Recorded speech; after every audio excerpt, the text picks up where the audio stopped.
അറിഞ്ഞപ്പോ ഒന്ന് ഓടി വന്നതാ. നമ്മൾ ഒന്നിച്ച് നടക്കുന്ന കാലത്ത് ദുർഗ എപ്പോഴും എന്നോട് പറയുമായിരുന്നില്ലേ,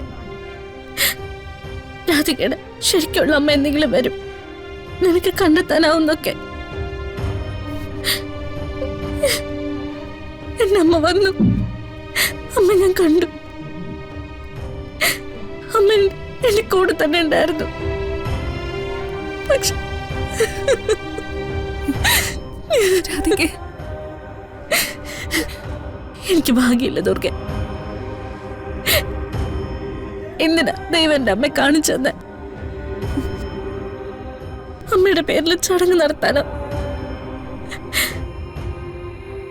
അമ്മയെ കണ്ടെത്തിയ നിമിഷം മുതൽ ഞാൻ യശോദാമ്മയോട് പറയായിരുന്നു, ഒരു ദിവസം എന്റെ അമ്മയും കൂട്ടി ദുർഗയെ കാണാൻ പോണം, ഇതെന്റെ അമ്മയാണെന്ന് പറഞ്ഞ് കാണിച്ചു കൊടുക്കണം എന്നൊക്കെ.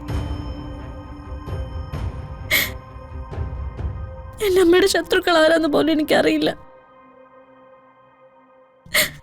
ആരാ എന്റെ അമ്മയെ കൊന്നതെന്ന് എനിക്കറിയില്ല. അതൊക്കെ കണ്ടുപിടിക്കാം. നിന്റെ അമ്മയെ ദ്രോഹിച്ചവരാരായാലും അവരെ ഒന്നും വെറുതെ വിടാൻ പോകുന്നില്ല. അന്വേഷണം തീരുമാനിക്കപ്പെട്ടു കഴിഞ്ഞു. ദിവസങ്ങൾക്കുള്ളിൽ അതിനുള്ള കൃത്യമായ ഉത്തരം ഉണ്ടാവും. അതെങ്ങനെ ദുർഗ എത്ര കൃത്യമായിട്ട് പറയുന്നത്?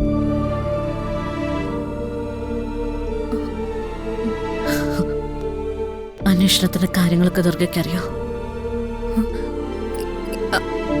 അല്ല, ഈ മുഖ്യമന്ത്രിയൊക്കെ വളരെ സീരിയസ് ആയിട്ട് അന്വേഷണത്തിന്റെ കാര്യങ്ങളൊക്കെ പറയുന്നത് ടിവിയിൽ കണ്ടു. അതാ ഞാനങ്ങനെ പറഞ്ഞത്. രാധികെ, ഉപദേശങ്ങൾക്ക് ഈ സമയത്ത് ഒരു പ്രസക്തി ഇല്ലെന്നറിയാം.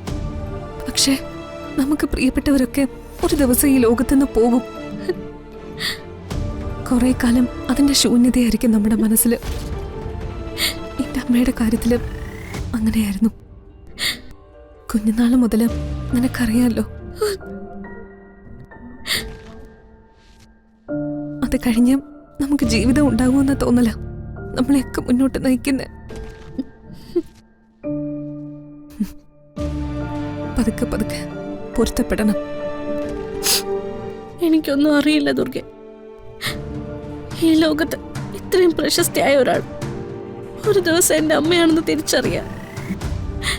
എന്റെ കൂടെ ഉണ്ടായിരുന്ന നാളുകളിൽ മുഴുവൻ എന്നെ അളവില്ലാതെ സ്നേഹിക്കുക. അമ്മയെ പിടിച്ചോണ്ട് പോയ രാത്രി ഞാനവിടെ ഉണ്ടായിരുന്നതാ. എന്നെയും കൂടി കൊണ്ടുപോയാൽ മതിയായിരുന്നു.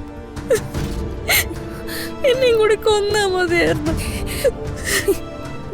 അങ്ങനെയൊന്നും പറയല്ലേ. പിന്നെ ഞാൻ എന്ത് ചെയ്യണം? എന്റെ എല്ലാ സന്തോഷം ഇല്ലതായി പോയില്ലേ?